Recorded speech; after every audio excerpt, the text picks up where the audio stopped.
Hi, everyone. Recording. Okay. Hi. Sorry.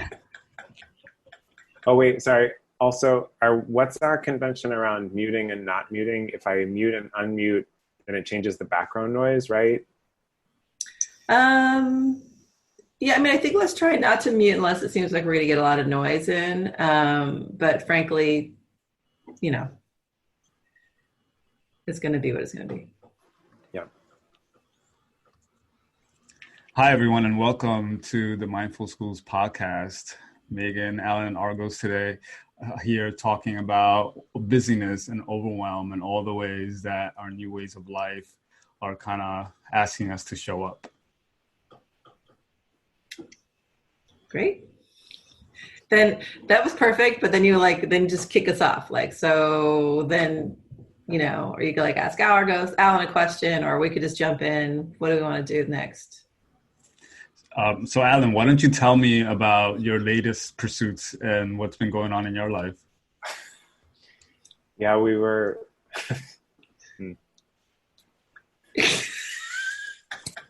My latest pursuits. Yeah, man. I want to hear all about your moving and, your new life situation. Moving in the midst of a pandemic. That's pretty big. Actually, a lot of people are doing it.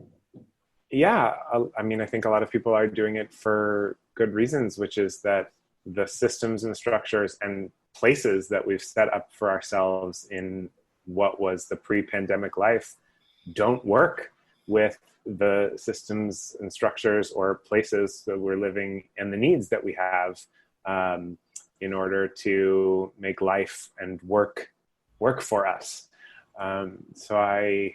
We were talking before we started recording yesterday, and we're recording this at the end of the month. So yesterday, we moved my partner out of his apartment for us to move in together. That was partly, a decision for us in our relationship, and partly a decision that was, I don't even know what I'm saying.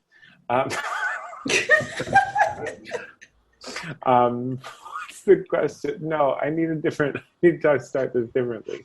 So, All right, so let's start the whole thing over again. Yeah. So from the beginning, Okay. this is now selfishly, I just want to be able to have easier editing. So let's start from the beginning. So, Alan, I'll ask you, I guess, well, what would be easy? What would be good for a good question to kick you off? I don't know, maybe... Tell me a little bit about how busy you've been lately. You were mentioning, you mentioned before we started recording, having felt really overwhelmed lately. What's happening for you? Maybe. Okay. So welcome everybody to the Mindful Schools podcast. Argos here with Megan and Alan. And today we're going to talk about, I think, something that all of us have been feeling lately, a sense of overwhelm. So Alan, before we started recording, you started telling us a little bit about the busyness and the sense of overwhelm that you've been having. Do you want to tell us a little bit about it? Yeah, thank you. Yesterday was moving day for me, or for my partner. We moved him out of his apartment in DC and into my apartment here in New York. I need to be close by the city, not quite clear when I may or may not be in school and needing to be in school.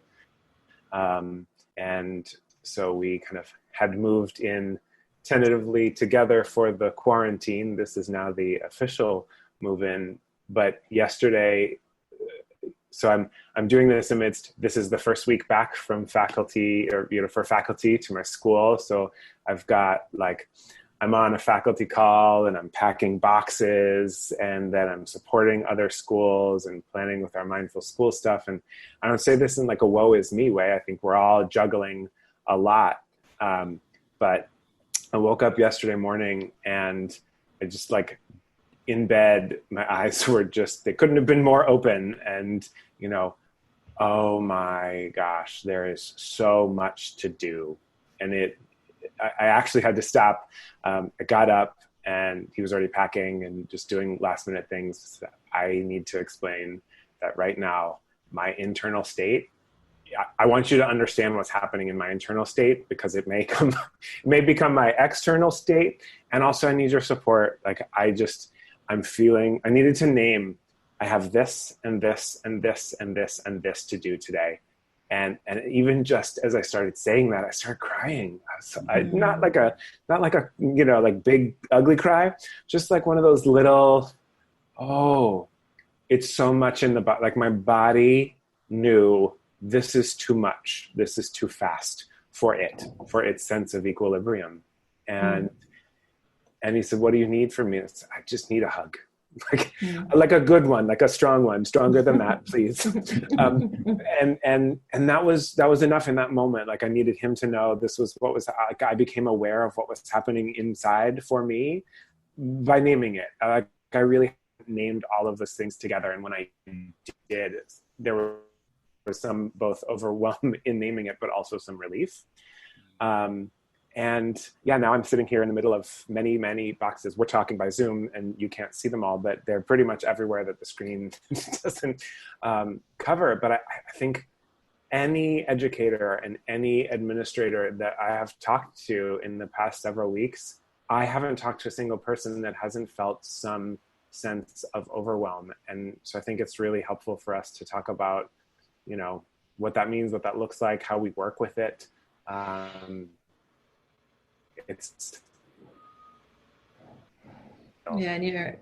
what you said, Alan, I think talk about like how you work with it is you, like, first of all, you became aware of it, right? Like, so you noticed what was happening in your body, and you were able to name it for yourself. And then you're able to name it for your partner and ask for help, right? Ask for what you needed in that moment. And you allowed just the overwhelm to be with you. So you allowed, for you to have tears and to have those needs met. So I think those are all really great strategies for starting to deal with the overwhelm. And I have not been doing well with that. So I have just been, I was saying before we started recording that for me, I'm going through, like the overwhelm was a lot. I actually uttered the other day, like, I need a hug. So I said the same thing. Like I'm a single mom at home and my special friend lives an hour away. And so getting a hug isn't something that happens for me on a very regular basis. And so I could say it like a cyber hug, which is nice. Not quite the same thing at all, actually. But just the amount of different things coming at me can feel really overwhelming. And I've been experiencing it as just like a roller coaster of emotions, of moving from feeling like really motivated and focused and able to like, today's the day I'm going to get up and I'm going to restart the exercise routine and I'm going to do the self-care. And then by the end of the day, like I'm lying almost comatose on the couch watching cooking shows. Like that's like the arc of the day almost every day. Right. And so some days are better than others, but I'm not somebody who does that. I'm somebody who generally has a lot of energy, who is able to be motivated and to keep going. And I think for me, what's been the biggest thing just to notice and try not to push through is that my emotions and my sense of motivation and my sense of like steadiness is going to move in a wave. And so I'm just trying to learn to acknowledge that and let that be without fighting it, which you both know is hard for me. I like to fight, so.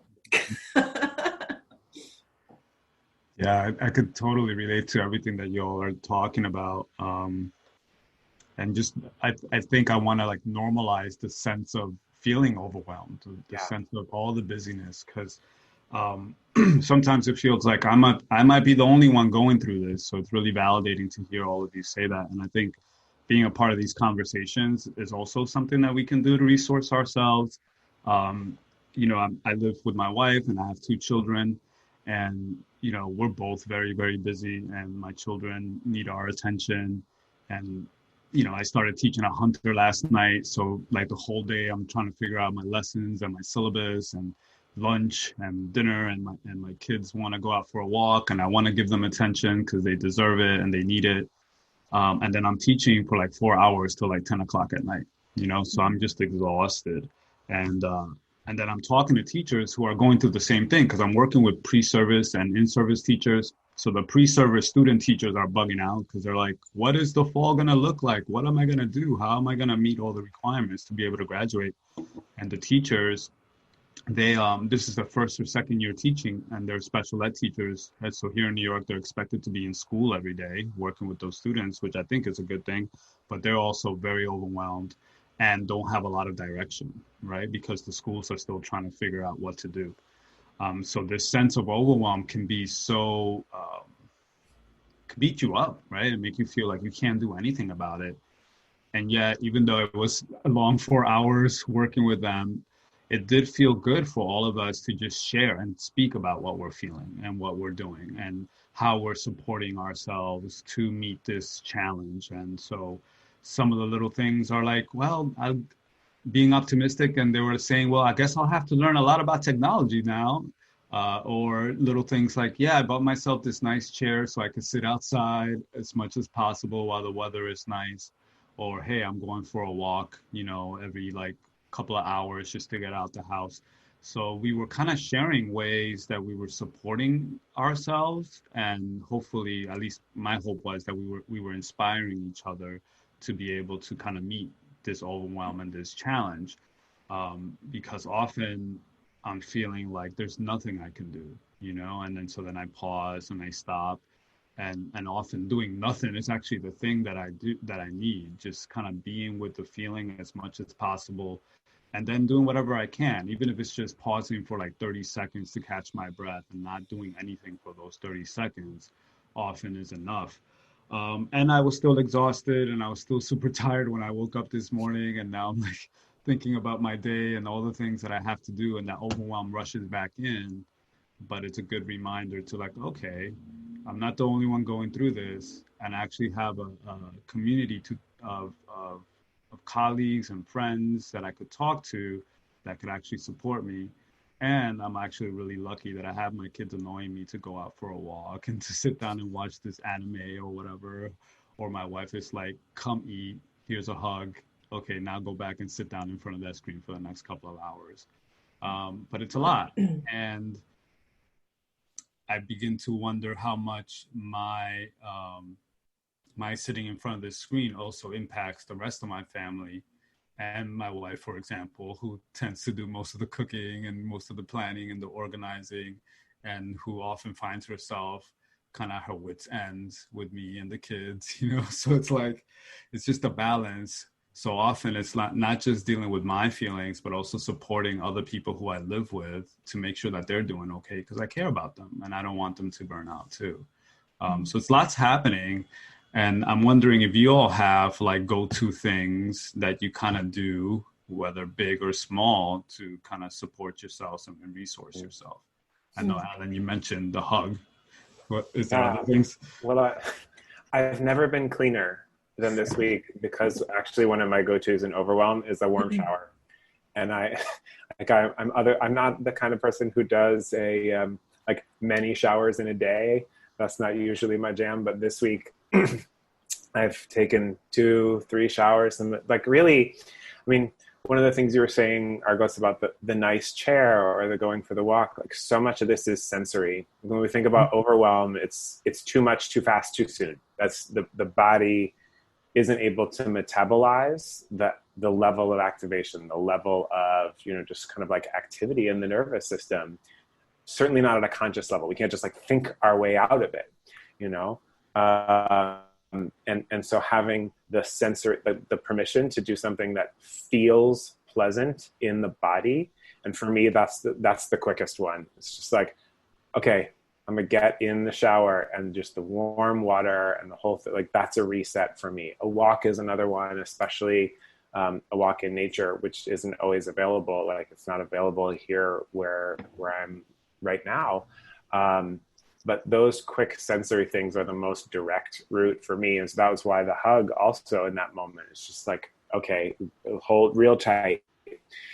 It made me think too, though, that all three of us are living with other people. And I know that not everyone is living with other people. And that's real hard. The weighted blanket is a favorite of mine for my living alone days, as are somatic holds, the like, can I just press two hands along the side of my cheeks?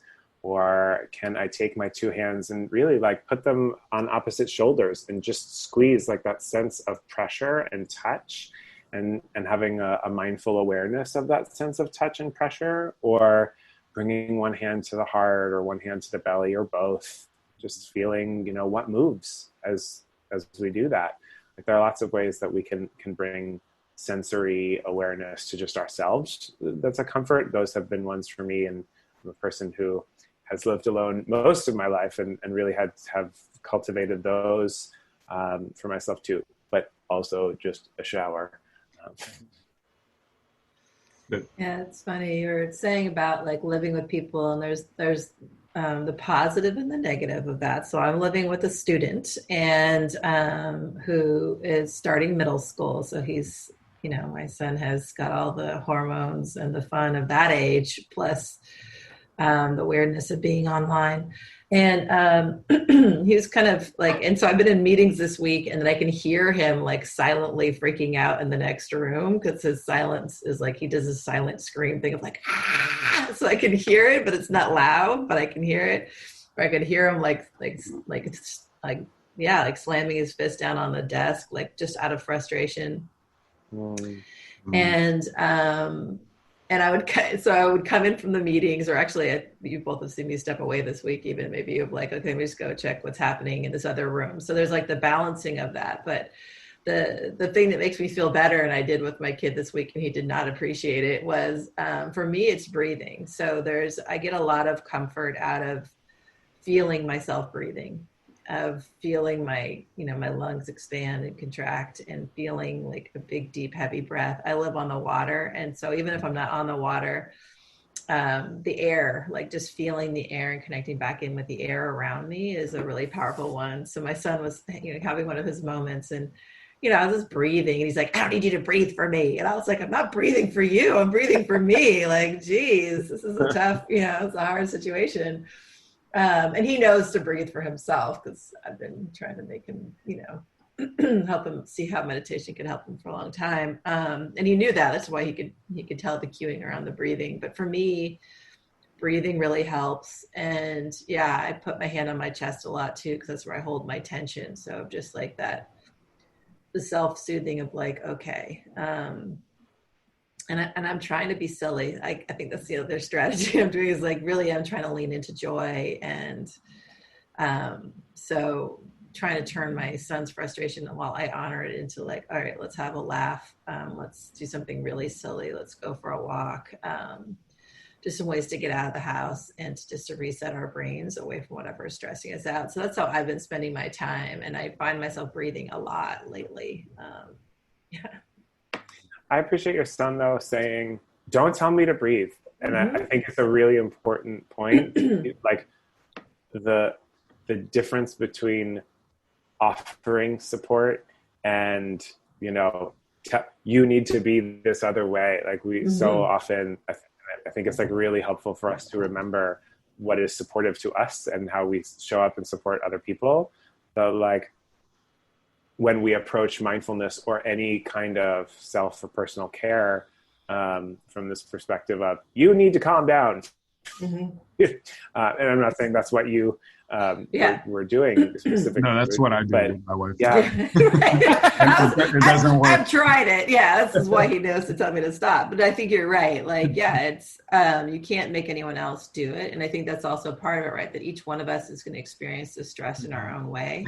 And therefore we need to find our way through it in a way that's going to meet our needs, not, what works for me isn't going to work for you or for Argos, or Yeah, well, it kind of reminds me of, we love to say our nervous system is the intervention, right? So it's like, if we're able to support ourselves and resource ourselves, then hopefully that has an impact on the people around us, right? At the very least, we won't be agitating them the way we might be when we're all, wired.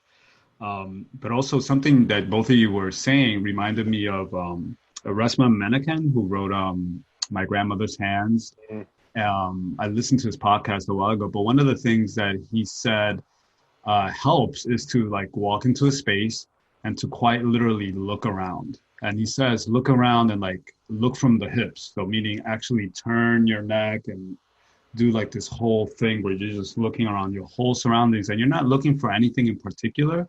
You're just giving your nervous system the information that it needs to know what it's around this space so that it can settle and kind of soothe itself. And that seems almost counterintuitive sometimes, right? Because we want to do, like knock out all that to-do list as quickly as possible. And actually, at least for me, what it does is agitate the hell out of myself, right? Because I'm trying to do way too many things. And just pausing and looking around, like, how is that going to help? But actually, it does. It helps a lot to just kind of give your body a chance to catch up and not try to like do all the millions of things we need to do. And oftentimes, that works a lot better than me telling my wife, you should sit down and relax and not do these things, because she's also having all those to-do lists that she's trying to run. And she doesn't want to be told not to do them because it makes her feel anxious. I'm also like finding a lot of wisdom in my third grader, now fourth grader, who's going into fourth grade, because he bounces back so quickly. And part of why he's able to bounce back is because he lets his feelings out like in the moment. You know, he doesn't like hold it the whole day to have that conversation, you know, late at night when you're tired or whatever. In the moment, if he's having a hard time, he's yelling, he's screaming, he's telling me how he's feeling. And then like 5 minutes later, he's over there playing with his Legos like if nothing had happened. He just kind of discharges it, right? And, you know, sometimes he doesn't go about it in the nicest way. But in a way, that's his process of just allowing himself to have his feelings in the moment and then moving on and like finding a little bit of joy with his toys. So I'm trying to learn from that because I'm the kind of guy who kind of holds it in. And then like at 10 o'clock at night, I want to have that talk with my wife. And my wife is not resourced at all at that point, right? After a whole day of taking care of us to want to have that conversation, you know, and then I wonder why it doesn't go well. But it's finding those ways, right? What goes back, Megan, when you first started talking, you said something about like, I'm not the kind of person who, like, I don't tend to have these moments a lot.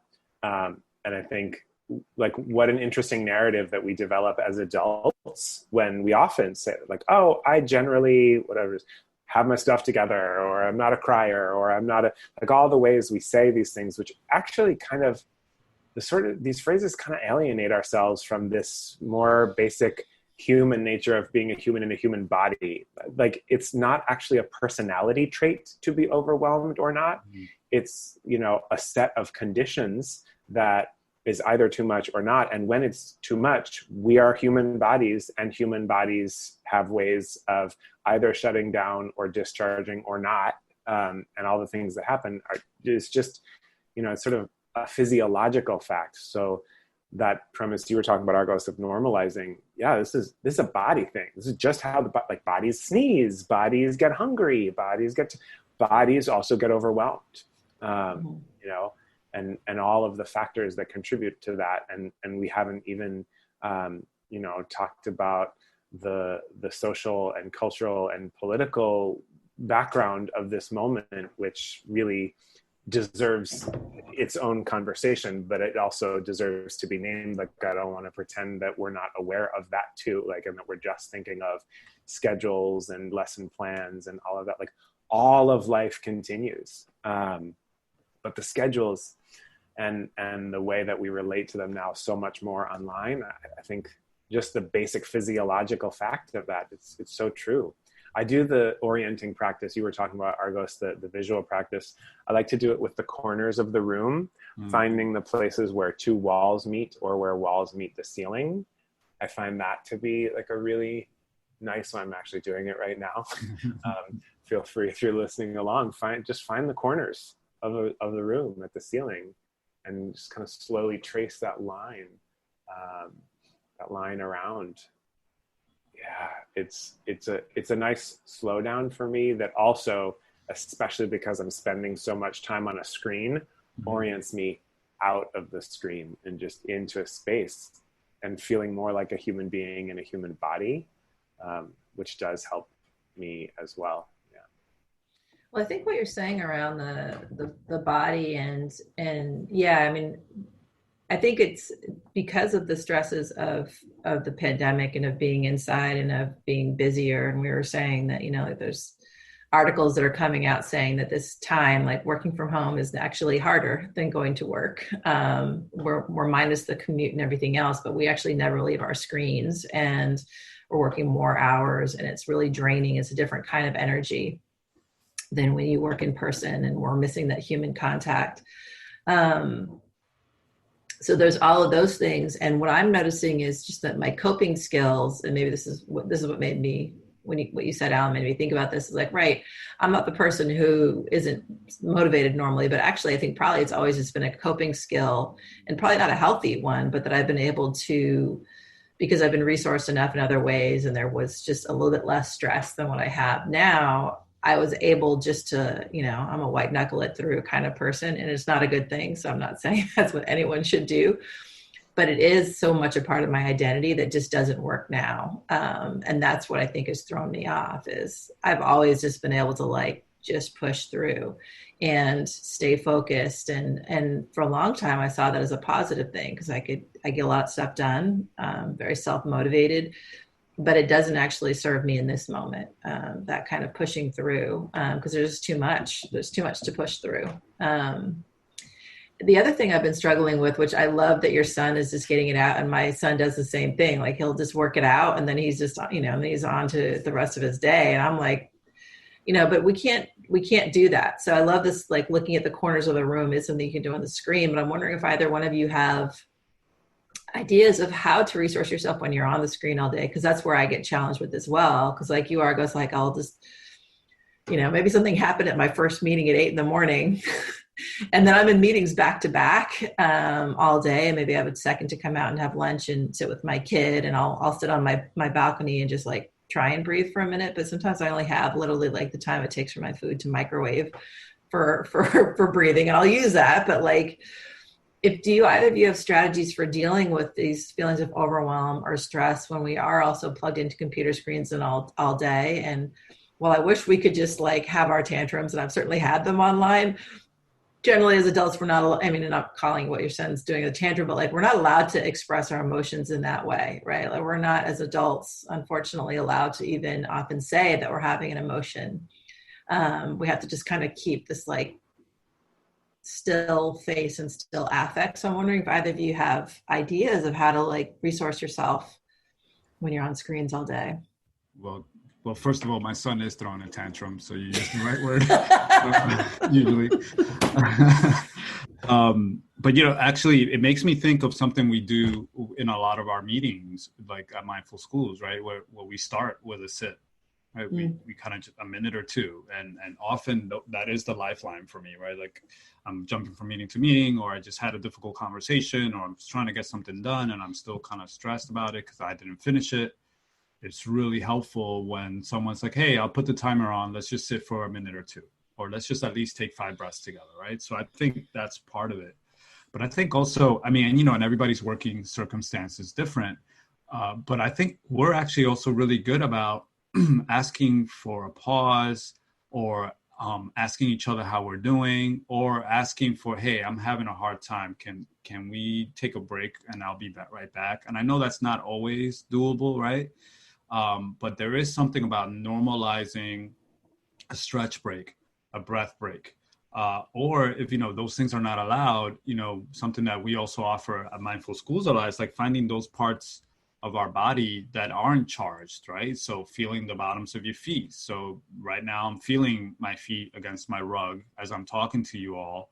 And that does serve as a way to kind of soothe and settle me into my body, into a part of my body that doesn't feel charged, that doesn't feel overwhelmed. So those are the things that I try to turn to, the support of my colleagues and their understanding as I might ask for support or help or a break, but also little things like feeling the bottom of my feet, or I happen to have a window in front of me, so I could look into like the house in the distance, even for just a second, and take a breath or two and then return.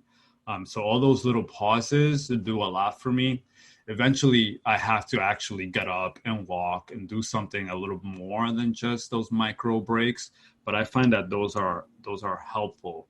And in part, I think it speaks to what you were saying earlier, that we're also very disoriented right now, right? Like we have so much happening in so many new ways that the old ways of coping or dealing with things are not going to work. And I find it really helpful when I'm disoriented to actually ground myself into the body, right? Because everything around me is swirling, or at least inside my head, but if my body is still and touching something solid, it does something for my nervous system, kind of like that orienting that Alan and I were talking about earlier, that at least I find really helpful. Alan, do you have anything? I do. I want to ask a question, which is just when I heard you, Megan, say, but like often we can't, like we're not allowed to have emotions or to have these, things. I understand the general premise of, as adults, we're not allowed, or it may not be socially or professionally appropriate to just do and say whatever unskillful or potentially hurtful thing. But I want to ask, because I think you're right, that the more basic question or the more basic statement, like sometimes we're not allowed to have emotion. I just want to say, why? Like, what is that? What is that? Because that is the most dysfunctional culture. Like if we are existing in work cultures that say you are not allowed to have a human body here, that's, to me, an unacceptable organization of a work or a family or in any kind of culture like that. That's unsustainable. A classroom culture. Absolutely right. Like you're not allowed to get mad, that being mad is insubordinate or disrespectful. No, being mad is being human. And if we can't create spaces for ourselves, or if we can't exist in spaces where that's allowed, where we are allowed to just simply be fully human, then I would suggest that that's a space we shouldn't be in. And I recognize all of the ways that's not always possible. Right? But I want to say, like, if we genuinely feel like this is a space where we can't have emotions, that we should look to investigate why that is, and what changes we could make to make that possible. Because perpetuating those kinds of cultures in schools, then we are passing that to children, right? And how we're showing up as teachers also says, no, you can't have emotions, or this bifurcated system where we want to teach kids SEL, we want to teach them emotional awareness, we want to teach them healthy regulation, but then we go to a faculty meeting where it's not okay to name sadness or frustration or those kinds of things. They will only perpetuate and funnel back down to our work with youth. So I want to. Yeah, I mean, I agree with you. Yeah. Yeah, I mean, what you're saying is, like, I agree with you, and I also think the reality is that often we're not allowed kids either, as Argos mentioned. Like, and I think it's one of the misperceptions about mindfulness or about SEL is that actually it's supposed to like make you not express the bad feelings, right? I think often people are like, oh, we use mindfulness to suppress, like, so that you can work through your bad feelings so they don't show up, or we use SEL to infuse good feelings and not recognize that actually there's, like, we are humans with the wealth of emotions. And very rarely have I been in a space where expressing my like displeasure has been a welcome thing, like, ever professionally. And I think even at Mindful Schools, frankly, we're working on it. So like, I like super transparent, like even in a place that's dedicated to mindfulness, I think on our team, we've cultivated exactly what Argos is named, right? Like we can say like, ooh, I'm feeling something right now, or I need to take a break, or I'm feeling frustrated. And it's meant the world to me to be on a team where we can do that. But often what I get is like, you're too emotional. You're not allowed to express that. Or if I start to show emotion, everyone else backs off. And suddenly I feel like alone in the room rather than held, or even just like given the space, right? Like suddenly, like if you express something that's not positive, there's like a retraction from other people, and you can feel more alone rather than supported. And so I think it is like just starting to normalize that all emotions and the range of emotions are a natural part of who we are. And mindfulness isn't going to take that away. It just helps us to touch into it and to work with it. I think is an important distinction.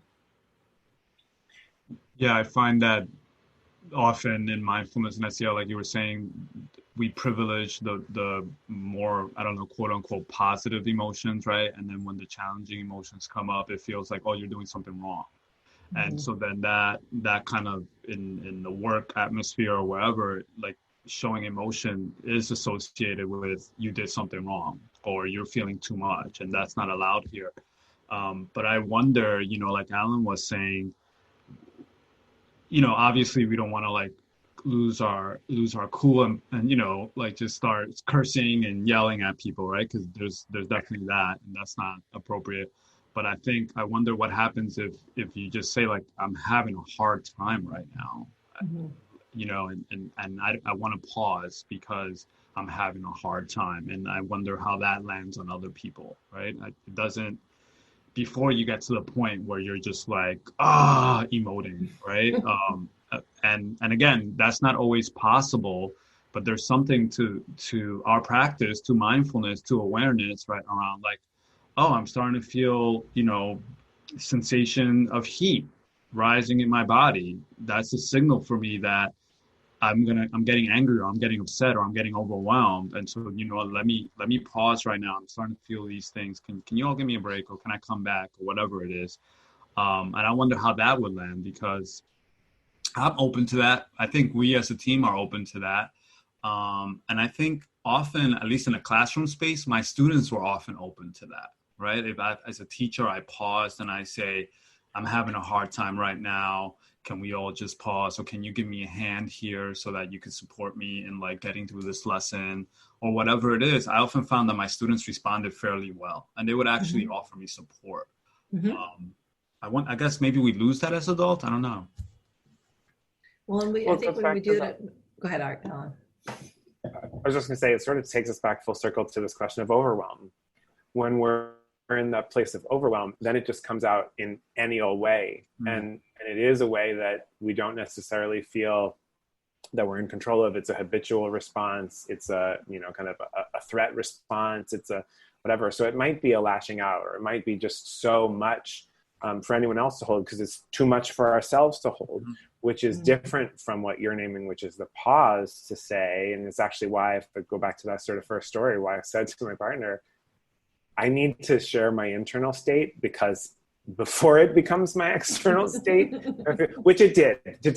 I did still have a moment. There were several texts. I went out to get the car. They were all capitals. What is going? Where is car? What? Yelling over text. But that premise of, am I sharing from a place of, I don't want to use the word control, but a place of enough balance or enough equilibrium that is not just instinctive. It's not just outside of, that the range of resilience, the sort of our window of what we have capacity to hold in that moment. Can I also just, I want to go back and make I just feel like this caveat of, I recognize all of the ways in which someone listening might also be in a situation where they really genuinely feel like, but I cannot not exist in this system. And like, whether that's because I need this job, or this is my family, or all of those things. So again, I don't want to be dismissive of any situation that is there. And I just want to speak to the possibility of, let's work towards cultures, whether they're in our homes, in our schools, and wherever, cultures that do have the capacity to allow us to be fully human, with all of our humanness. Well, I think it's probably a good place I love that you brought us full circle, and probably a good place to start wrapping You're up. welcome. But you're so good at that. But I think it does start with us recognizing within ourselves. So I just want to restate some of the strategies that both of you named, which are like, the first is mindfulness will help us to be aware of what's happening. So that, again, even if we can't externalize it in a way that would be professional or appropriate, or that we would like, because I would really love just to actually have a tantrum sometimes. And I do, but I would like to actually that would probably be really satisfying more often than I'm allowed to do it. But there are these moments of like, okay, I'm feeling these things. And rather than pushing them away or making them wrong, I think part of what we're naming here is like, that's natural. And what can I do with it? Right. So like, so often there's this desire to suppress the bad feelings. So, I heard a few things. One is if you're in like cultivating the space within teams or with folks that you work with where you can name, I need a break for a minute, or like, I just need to take a moment to breathe, or I'm feeling these things come up. And again, it's not safe everywhere, but I think you can start to cultivate that. With some people or with trusted folks, naming what you need with people if you have people in your life, and just saying like, I need a hug, or here's my internal state. I love that. Like, before it becomes external, here's the internal state that I'm working with. Just fair warning. And gives people a chance then to ready themselves also to support you. And I heard some strategies of like while you're in a meeting. So grounding back into the room that you're in, either as you walk into it, or even, I think even when you're in the meeting, just looking around, like pulling yourself out of the screen a little bit. You both named a couple of different like self-soothing strategies that you can do, touching parts of your body, touching your chest, feeling your feet on the ground. I named breathing. I will often breathe just in the middle of a meeting, just to like try and just get myself back online again. So there's lots of things you can do while we have all this busyness, but also I think just honoring that this range of experiences is going to happen, and it doesn't look like things are going to be uncomplicated anytime soon. So also just normalizing that this is just kind of where we're at in the world, and I hate the phrase new normal because I don't know. I just feel like, and in this moment, this is what's happening. Because it's not normal. Nope. Whatever is really. But I think it does give us the opportunity, right, to try new things, to do something different, to try to adjust the way we meet these moments. And I think, Megan, something that you didn't mention, just I think what we're doing here today, just having these conversations with each other and talking about the things that we do, and sharing a little bit about what's happening in our personal life. I know you can't always do that in all places, but there are, I hope, some folks that you could reach out to and just let them know, hey, I'm having a hard time. And just having somebody hear you and listen to you and maybe share from their experience too, I find really supportive. And it also helps me feel like, okay, I'm not the only one going crazy. This is a hard time for everyone. And I find these conversations are also really helpful. Yeah, that's great. Yeah, and there's people that are writing also. I think there is this expression. So even if you can't find a person, before we got on, I shared just a beautiful piece of writing from someone sharing her experience. That also can help with like, right, we're all going through something highly unusual. Our colleague Crystal McCreary talks about it as the new now. Like I actually I like don't. that. I don't want to commit to this being normal. I want to normalize that it's not actually normal, but it is our now, and it's going to be our now for quite some time. So if that's true, let's allow this to be what's here now. Let's let that and give ourselves permission to work with that, and for it to not feel normal. I think that's a great way to end, right? No. New now. This is our new now. Our new now. I so appreciate talking to both of you. Yeah, thank you. Thank you for bringing us home, Alan. I love you. I love the way you brought it back to the beginning, full circle, and you gave us even a closing phrase. Could we just take maybe a couple of breaths together? I know that if someone's listening to this, if we were to say, when you stop listening to this, maybe take some time for yourself. We're not done yet. We could just take some time for ourselves here, because this is also how we close our meetings too. Maybe just a few breaths. Perfect. Why don't you take us through that? Yeah. Sure. Maybe if it would feel supportive or helpful, placing a hand on the chest or the belly, or else just resting them in the lap. And just noticing anywhere it is that you feel the movement in and out or up and down, the breath coming in and out.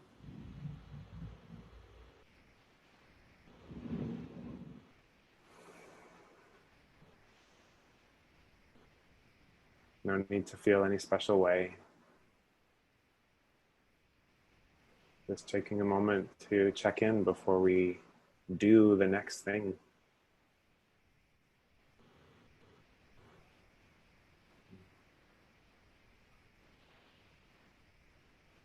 Thanks, everyone. Thank you. you. Thank you, everyone, for listening.